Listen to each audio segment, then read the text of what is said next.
রহস্যময় বাড়ি এপিসোড 3। গ্রাম থেকে কোনো মতে সে চলে আসার পর, তার মানে এই মেয়েটি কি ভূত? ফাইনালি বাসায় চলে আসলাম। যাই ঢুকি।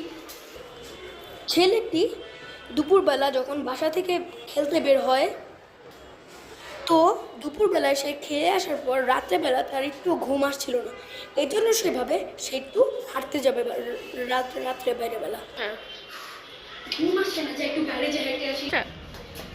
আগে থেকে সবসময় বাড়িতে আবার কখন আসলাম? আমি অজ্ঞান হয়ে যাবো।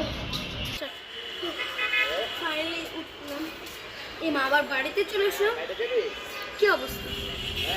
আচ্ছা, চশমাটা কিন্তু এখন আমার পকেটে আছে। আচ্ছা দেখি পকেট থেকে বের করে। এই যে তার মানে কি চশমাটার জন্য এগুলো হচ্ছে? আবার রহস্যময় বাড়ি চলে আসলাম। যাই ফেলে দিব এখন। এখন আমি তাহলে বাড়িতে যাব কি করে? কোনো মতে সে বাড়িতে আসলো। সো গাইস, আপনাদের ভিডিওটা কেমন লাগলো? সো আমি কিন্তু এই ভিডিওটা গ্রামে এসেই করেছি। সো আপনাদের ভিডিওটা কেমন লাগলো অবশ্যই কমেন্টে জানাবেন। Bye bye.